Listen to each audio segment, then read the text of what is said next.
She called me insecure to hide her cheating, and then she broke up with me. Therapy showed me the truth, and now I'm stronger than I have ever been. We started as the struggle couple. That was our specific dynamic. I was the guy paying the rent, buying the groceries, and proofreading resumes at 2 a.m. She was the creative spirit, trying to find her footing in the cutthroat world of marketing. For a year, I was useful. I was the infrastructure of her life. The apartment wasn't much. It smelled like cheap pasta sauce, old carpet, and stressed sweat, but it was ours. We had a plan. I worked a stable job in data analytics to keep the lights on, while she chased a dream. I thought we were building something. I thought I was investing in a future where we'd both make it to the finish line together. Then she got the job. It wasn't just a job. It was one of those downtown tech startups that feels more like a lifestyle brand than a company. Exposed brick walls, cold brew on tap in the break room, a work hard, play hard culture. The kind of place that turns into a cult if you stare at the logo too long. The shift didn't happen all at once. It wasn't a sudden explosion. It was a slow, calculated bleed. First, it was the wardrobe. The comfortable hoodies and leggings she used to live in disappeared into the back of the closet. In came the structured blazers, the heeled boots, the sharp, severe lines. She started smelling different, too. Not like her usual vanilla drugstore shampoo. She started smelling like expensive espresso and ozone. She smelled like city. Then came the vocabulary update. She come home buzzing, eyes wide, dilated from too much caffeine and validation. She talk a mile a minute about scalability and bandwidth and optics and synergy. I'd listen. I'd nod. I'd try to ask about her day, looking for the human element. Did you make any friends? How was lunch? But every third sentence was about Mark. Mark was her senior project manager. At first, it was professional. Mark is a genius at strategy. Then it became personal. Mark says this restaurant is trash. Then it became judgmental. Mark thinks this show is for idiots. Mark says nobody drives sedans anymore. It's low status. Suddenly, my opinions didn't carry weight. I was being overwritten. If I said a movie was good, she'd shrug and look at her phone. If Mark said it was good, she'd book tickets immediately. I was being peer-reviewed by a guy I'd never met, and I was failing the audit. Then came the phone hygiene. This was the biggest data point. Used to be. Her phone was just a piece of tech. It lay on the coffee table, screen up, gathering dust.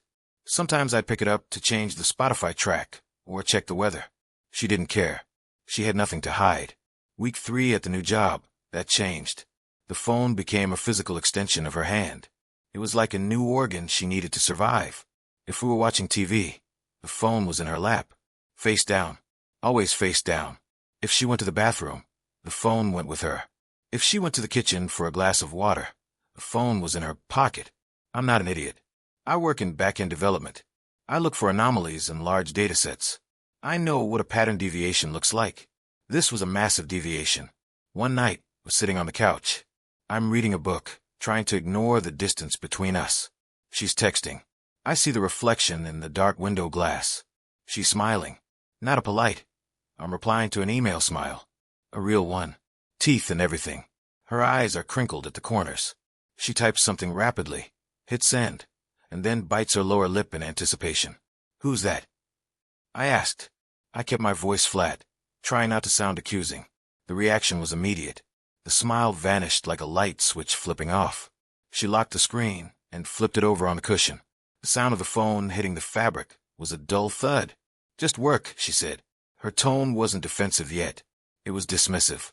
Like I asked her why the sky is blue. Mark's sending memes about the client. God, do you have to track everything I do? I felt that cold drop in my stomach. The biological warning system. The fight or flight response triggering when there's a predator in the tall grass. I just asked who it was. I said calmly. You were smiling. You're hovering. She snapped, shifting away from me on the couch. It's suffocating. That was the first time she used that word. Suffocating. As if my presence was removing the oxygen from the room. Over the next month, the apartment stopped feeling like home. It felt like a waiting room. Or a transit station. I was the annoying roommate she was stuck with until her lease was up. That's how she treated me. I was a utility bill she had to pay, not a partner she wanted to see. I tried to bridge the gap. I thought maybe it was just stress. Maybe if I put in more effort, I could fix the glitch. I planned a date night. A Tuesday. I left work early to cook her favorite, mushroom risotto. It's not an easy dish. It takes 40 minutes of standing at the stove, constantly stirring, adding broth ladle by ladle. You can't rush it. My legs hurt by the end of it. The kitchen was hot, humid with steam and the rich smell of Parmesan and garlic. I set the table. Candles. Wine. I wanted to remind her of who we were. She came home late. 2 hours late. The door opened, and she breezed in. I ate at the office, she said. She didn't even look at the table. She didn't look at the candles. I told you I was cooking, I said, standing there with the wooden spoon still in my hand. I texted you at 4. She dropped a designer bag on the floor with a heavy thud. I forgot, okay? Mark ordered Thai for the team. We were grinding on the Q3 launch strategy. It's a big deal. Stop making me feel guilty for working hard. She walked past me to the bedroom. As she passed, I caught the scent. It wasn't Thai food. It was gin. And expensive cologne. A man's cologne. I stood there for a long minute. The risotto was turning into glue in the pan. I scraped the risotto into the trash. The sound of the wet, heavy food hitting the plastic bag is something I still remember. Slop. It was the sound of effort being wasted. The sound of a relationship ending. Even if I hadn't admitted it yet. Later that night, I tried to initiate something. Anything. Just a hug. Just human contact. I put my hand on her back while we were in bed. She flinched. She physically jerked away from me like I had ice-cold hands, or like I was something dirty. I'm touched out, she muttered into her pillow, pulling the duvet tight around her shoulders. I have people needing things from me all day. Clients, Mark, the team. I just need space. You're so needy. Needy. I sat there in the dark, listening to the city sounds outside, staring at the ceiling fan spinning. Round and round. I started doing the math in my head. Am I needy? Do I text too much? I sent 2 texts today. Is that too much? Maybe she is just stressed. Maybe I'm the problem. I started policing my own behavior. I ran a mental audit on myself. I stopped asking questions. I stopped trying to touch her. I made myself as small as possible. I tried to be the cool boyfriend who doesn't nag, who's just chill. It didn't matter. The goalposts kept moving. If I was quiet, I was boring and had no ambition. If I talked, I was annoying and distracting. If I asked about her schedule, I was controlling. She was building a case against me. I didn't know it then, but she needed a villain. She couldn't be the bad guy for cheating on the nice guy who paid her rent and cooked her dinner. That would make her the monster. So she had to turn me into a monster to justify what she was doing. She had to make me the enemy so she could feel like the victim. It happened on a Tuesday. Raining. Standard gray misery outside. The kind of weather that makes everything feel heavier. She was pacing the living room when I got home. She had that look, adrenalized, jittery. Her hands were shaking slightly, like she had too much caffeine and nowhere to put the energy. I can't do this, she said. No preamble. No hello. I looked up from my laptop. Do what? Us. This. She gestured vaguely at me. At the apartment. At our life. I feel trapped. You're constantly watching me. You're insecure about my friends. You're insecure about my job. It's toxic. I feel like I can't breathe in here. I haven't said a word about your job in weeks, I said, confused. I haven't asked you a single question about Mark since the risotto night. It's your vibe, she said, her voice rising. You're just heavy. You carry this dark energy. I need to find myself. I need to be independent. I need to figure out who I am without you holding me back. She had the speech rehearsed. I could tell. She used all the buzzwords she probably picked up from a podcast, or, more likely, from Mark. Growth, space, toxicity, alignment, bandwidth. I'm going to stay at my sister's for a while, she said. Then I noticed the bag. She already had a suitcase packed. It was by the door. She'd packed it before she even started the conversation. She had planned the exit strategy perfectly. Wait, I said. I stood up. I felt desperate, pathetic. The panic set in. We can fix this. Whatever it is, we can debug it. I'll go to therapy. If I'm insecure, I'll fix it. Just tell me what the parameters are. She looked at me, and that was the worst part. It wasn't anger in her eyes. It was pity. Cold, detached pity. You should go to therapy, she said, putting her hand on the doorknob. For you, not for me. You need to work on your issues. And she left. The door clicked. The lock tumbled. Silence. The apartment was suddenly terrifyingly quiet. I sat on the floor. I didn't cry. I just felt stunned. Like I'd been hit by a car I didn't see coming. I was analyzing the data, trying to find the error in the code, but the system had already crashed. The next 2 weeks were a blur of humiliation, a spiral of data collection that only hurt me. I checked her location. She turned it off. I checked her Instagram. User not found. She had blocked me. I texted her sister. Is she okay? Is she safe? Her sister left me on read. I was convincing myself I was the problem. I replayed every interaction of the last 6 months. Did I stare too hard? Did I ask too many questions? Was I actually suffocating her? Maybe I was toxic. I barely ate. I lost 10 pounds in 2 weeks. The apartment felt massive. The air was stale. I stopped cleaning. Dust bunnies started gathering in the corners. I was living in the wreckage of the relationship, surrounded by the ghost of her presence. Her old shampoo bottle was still in the shower. A receipt from her favorite coffee shop was still on the counter. Then the truth dropped. A mutual friend, one of the few she hadn't turned against me yet, sent me a screenshot. Hey man, the text read, I think you need to see this. She has a private account. It was an Instagram story screenshot from a Finsta, a fake Instagram account she used for close friends only. It was a picture of a coffee table, 2 mugs, one black, one white, a hand resting intimately on a knee. The caption, Sunday Reset, followed by a white heart emoji. The hand on the knee had a watch, a chunky, silver diver's watch with a distinct blue bezel. I knew that watch. I'd seen it in the background of her work photos. I'd seen it in the team selfies. Mark. She wasn't at her sister's. She never went to her sister's.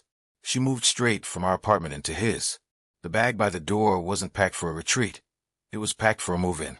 She didn't need space. She needed a new host. I threw my phone across the room. It cracked against the wall, shattering the screen. It was the only satisfying sound I'd heard in weeks. I actually took her advice. I went to therapy, not to save the relationship that was dead and buried, but because I felt like I was losing my mind. I needed an external audit. I needed someone to tell me if I was actually the monster she said I was. My therapist was an older guy named Dr. Evans. No nonsense. He wore tweed jackets, and his office smelled like old paper and peppermint tea. I spent the first 3 sessions just dumping the data. I told him everything. The insecure comments, the suffocating accusations, the way I policed my own behavior, the risotto, the phone flipping. He listened. He took notes in a small yellow notepad. He didn't say much. In the 4th session, he stopped me. You keep trying to solve for X, he said. You keep trying to figure out what you did wrong to cause the result. Because I need to know, I said. If I'm a narcissist or insecure, I need to fix the code. He looked at me over his glasses. Let's look at the timeline. Let's look at the raw data. He drew a line on his notepad and turned it around so I could see. Month 1, he said, tapping the paper. She meets Mark. Month 2, she starts hiding the phone and changing her wardrobe. Month 3, she starts calling you insecure and picking fights about nothing. Month 4, she leaves and moves in with him. He looked me in the eye. You weren't insecure, he said firmly. You were reacting to stimuli. Your gut knew she was cheating before your brain admitted it. The anxiety wasn't a malfunction. It was a functioning alarm system. He leaned back in his chair. She called you insecure to disable your alarm system. Think about it. If she can convince you that your suspicion is just your mental health issue, then you stop asking questions. You stop looking at the phone. It's not just cheating, son. It's psychological warfare. It's strategic. Then he hit me with the big one. The question that changed everything. Do you miss her? He asked. Do you miss the person who treated you like an annoyance? The person who called you needy? Or do you miss the person you thought she was before the job? I sat with that. The silence in the room was heavy. I realized I was mourning a ghost. I missed the girl in the hoodies who liked my cooking. That person was dead. She died the day she walked into that startup. The woman who walked out my door was a stranger. She was a parasite who used my rent money to subsidize her affair until she was ready to jump ship to a better host. I didn't lose a partner. I lost a liability. The heavy feeling in my chest, the guilt, the what if I did this differently, just evaporated. The anger didn't last long. Anger is inefficient. It burns too much energy. It turned into focus. Cold, hard focus. I had so much free time now. I wasn't spending 4 hours a night managing someone else's emotions. I wasn't walking on eggshells in my own living room. I put that energy into code. I work in back-end development. For a year, I'd been coasting, doing the bare minimum because I was so drained from the relationship. Now, I was locked in. I remember the feeling of the flow state. Sitting in the dark, just the cool blue glow of the monitor, my mechanical keyboard, clicking like a metronome. No phone checks. No drama. Just logic. Input. Output. Problem. Solution. I rebuilt the architecture of a massive project at work. I automated systems that had been broken for years. My boss noticed. I got a promotion within 3 months. I started hitting the gym. Not for a revenge body. That's vanity.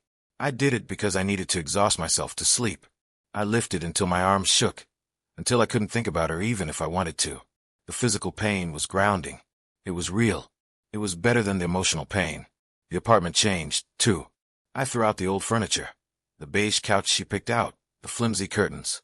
I bought stuff I liked. Industrial. Minimalist. Clean lines. The air in the place felt lighter. It smelled like fresh laundry and coffee, not stress and secrets. It was my space again. Then, about 8 months later, I met Elena. It was a complete opposite scenario. We met at a hackathon. She was furiously typing on a laptop, swearing under her breath. Syntax error? I asked, walking by with a coffee. Logic loop, she said, not looking up. I'm stuck in a recursive function. I sat down. Let me see. We spent the next 4 hours debugging a Python script together. We spoke the same language. It wasn't about optics or synergy. It was about solving the problem. We grabbed drinks after.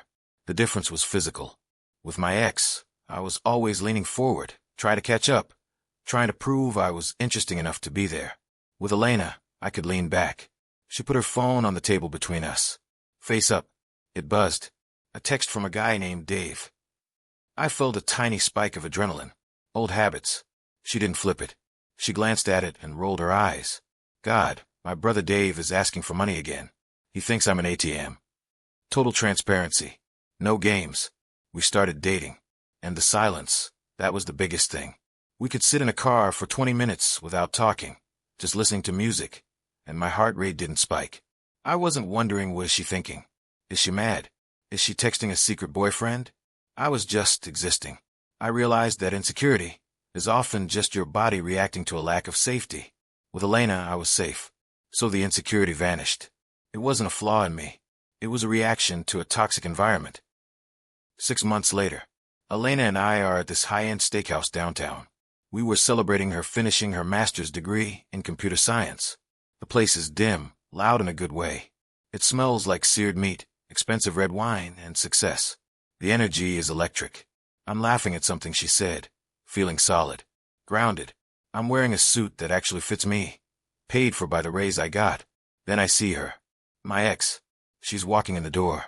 And man, reality hits hard. In my head, for the last year, she was this high-powered, tech-savvy villain. I imagined her living a glamorous life with Mark, jet-setting and laughing at me. In reality, she looked tired. Her hair was messy, pulled back in a frantic bun. Her skin looked dull, gray under the restaurant lights. She was wearing a coat that looked cheap and worn out. And she was alone. No muck. No power couple entrance. I watched her talk to the hostess. She pointed at a bag sitting on the counter. She wasn't there to eat. She was just picking up a takeout order. She grabbed the grease-stained paper bag and turned around. She looked agitated, scanning the room as if she hoped nobody saw her. She looked like she wanted to disappear. Her eyes scanned the room and locked on me. I waited for the panic. I waited for the hurt. I waited for the old fight or flight to kick in. Nothing. It was like looking at a stranger, or an old co-worker I didn't like very much. She hesitated.